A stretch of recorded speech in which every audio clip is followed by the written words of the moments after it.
Good morning girls. अपन युवावस्था की विशेषताएं पढ़ रहे थे, उसको आगे बढ़ाते हुए मैं आपको नेक्स्ट पॉइंट बताती हूँ। युवावस्था सामाजिक उत्तरदायित्व के निर्धारण की अवस्था है। युवावस्था में व्यक्ति की सामाजिक उत्तरदायित्व बढ़ जाता है।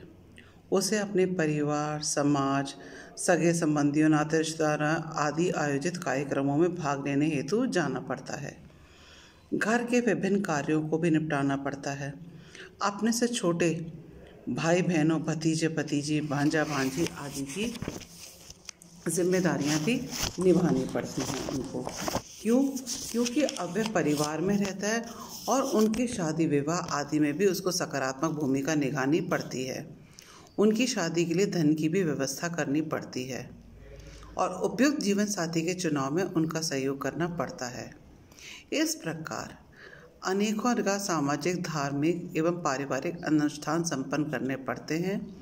युवा दंपति को सामाजिक प्रत्याशाओं, मतलब जो सामाजिक हमारी आशा होती है, समाज की जो हमारी आशा होती है, उसके अनुरूप कार्य व व्यवहार करना पड़ता है।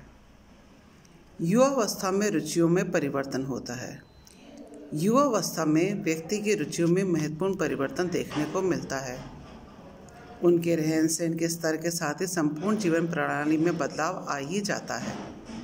कुछ युवा अपने व्यवसाय में परिवर्तन करके नई रुचियां विकसित कर लेते हैं, परंतु अधिकांश नवयुवकों में वे ही रुचियां पाई जाती हैं जिनका निर्माण व निर्धारण किशोरावस्था तक अंत तक हो चुका होता है। युवावस्था में व्यक्ति को खेलकूद के प्रति रुचि कम होने लगती है। अब उन्हें दौड़ने, भागने, उछलने, कूदने, पेड़ पर चढ़ने या दीवार फांदने जैसे खेल क्रियाएं अच्छी नहीं लगती हैं। वे अधिकतर इंडोर गेम किसे कहते हैं? जो खेल अंदर चार दीवारी के अंदर खेले जाते हैं उन्हें हम कहते हैं इंडोर गेम, या मेंटल गेम, मस्तिष्क है, जो जिसमें जैसे पजल करना हो, शतरंज खेलना, जिसमें कि हमारा फिजिकली, मतलब हम शारीरिक रूप से बिल्कुल निष्क्रिय रहते हैं लेकिन मानसिक रूप से हम सक्रिय रहते हैं, तो वो होते हैं मेंटल गेम। खेलकर अपना समय व्यतीत करते हैं। और जब खाली समय होता है, अवकाश का समय होता है, तो टीवी देखना, सिनेमा देखना, बाहर घूमने जाना, कंप्यूटर पर गेम खेलना, दोस्तों के साथ बतियाना अच्छा लगता है। गर्मी की छुट्टियों में उन्हें ठंडे प्रदेशों में, विशेषकर हिल स्टेशंस पर घूमने जाना अच्छा लगता है। युवावस्था जो होती है वो रिस्क लेने की अवस्था होती है। युवक युवतियों में रिस्क लेने की ज़बरदस्त क्षमता होती है और यह भी सत्य है कि जो जितना अधिक रिस्क लेते हैं वो उतना ही अधिक गेन करते हैं, मतलब पाते हैं। युवा हर एक कार्य को चुनौतीपूर्ण दृष्टि से देखते हैं तथा सफलता प्राप्त करने के लिए अपनी संपूर्ण शक्ति लगा देते हैं। युवाओं में अदम्य साहस, असीम ऊर्जा, अपार उत्साह एवं भरपूर जोश होता है। इस कारण वे कठिन से कठिन बाधाओं को भी पार कर लेते हैं।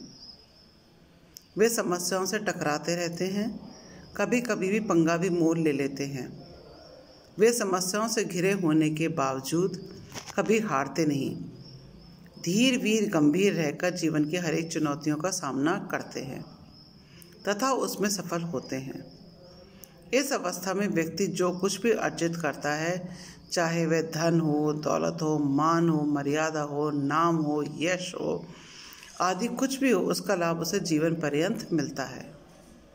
यदि उसके नेक कामी की है तो फल भी उससे अच्छे मिलेंगे, यदि बदनामी की है तो फल बुरे होंगे, परंतु वह जो कुछ भी अर्जित करता है उसका फल उसे वृद्धावस्था में भुगतना ही पड़ता है। युवावस्था में तो मांसपेशियों और हड्डियों में बहुत ताकत होती है। नस नस में उत्साह और उमंग का ज्वार भरा होता है। नया खून होता है, नया जोश होता है, नया बल होता है, जिसके कारण वे असंभव कार्य को भी संभव बना देते हैं। फलतः सफलता उनके चरण भी चूमती है। ऐसे कर्मठ, उत्साही, जोशीले, उमंग भरे युवा को देखकर परिवार व समाज गदगद हो जाता है और उनकी प्रशंसा सर्वत्र हो जाती है।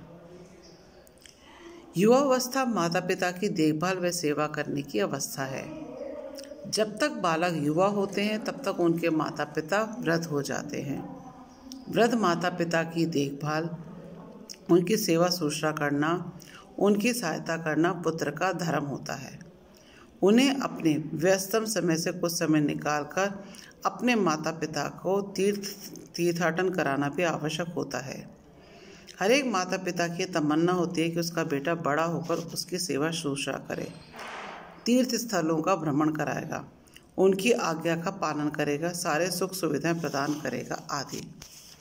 परंतु हम देखते हैं कि वर्तमान समय में युवा वर्ग के नैतिक मूल्यों एवं आचरणों में काफ़ी गिरावट आई है, जिसके कारण वे अपने माता पिता की अभिलाषा पूर्ण नहीं कर पाते। वे अपने वृद्ध माता पिता की उपेक्षा करते हैं। फलतः कुछ माता पिता को अपनी संतानों से उपेक्षा मिलती है, जिससे उन्हें कष्ट भी मिलता है। नेक्स्ट एंड लास्ट है युवावस्था माता पिता और बच्चों के मध्य अंतःक्रिया की अवस्था है। नवजात शिशु सबसे अधिक अपनी माता के संपर्क में रहता है। जैसे जैसे वह बड़ा होता जाता है, उसका संपर्क माता पिता के साथ साथ परिवार के अन्य सदस्यों के साथ भी होने लगता है। अतः जैसा आचरण और व्यवहार उसके माता पिता करते हैं, शिशु भी वैसा ही उनका अनुकरण करता है। अगर माता पिता असंस्कृत और अभद्र व्यवहार करते हैं तो बच्चा भी असंस्कृत और अभद्र व्यवहार करने लगता है। अगर माता पिता उसे विभिन्न प्रकार के नैतिक मूल्यों, परंपराओं, आचरणों, प्रथाओं आदि को सिखाते हैं तो बालक संस्कारित होता है और पढ़ा लिखा कर योग्य बनाकर अच्छा नागरिक बनाते हैं, उसके बहुमुखी व्यक्तित्व विकास में सहयोग करते हैं। परंतु इसके लिए आवश्यक है माता पिता में भी आपस में प्यार हो, विश्वास हो और आत्मसमर्पण की भावना हो और घर का आंतरिक वातावरण शांतिपूर्ण एवं सुखद हो। तो ये थी हमारी युवावस्था की विशेषताएं, जिसको कि मैं तुम्हें पॉइंट वाइज दोबारा रिपीट कर देती हूँ। सबसे पहला है माता पिता की सेवा की अवस्था होती है, सामाजिक उत्तरदायित्व निर्वहन की अवस्था होती है, संतान उत्पत्ति की अवस्था होती है, विवाह करने की अवस्था होती है, व्यवसाय चुनने की अवस्था होती है, माता पिता एवं बच्चों के मध्य अंत्यक्रिया की अवस्था होती है, रिस्क लेने की अवस्था होती है, संतान के लालन पालन की अवस्था होती है, यौन संतुष्टि की अवस्था होती है और उपयुक्त जीवन साथी का चुनाव करने की भी यही अवस्था होती है। तो इन सब पॉइंट्स को देखकर हम ये कह सकते हैं कि युवावस्था जो होती है वो बहुत इम्पॉर्टेंट अवस्था होती है, क्योंकि ये एक तरह से हमारी धुरी है कि इसके ऊपर ही हमारा आगे का जीवन और वृद्धावस्था निर्भर करती है। तो ये थी हमारी आज युवावस्था की विशेषताएं।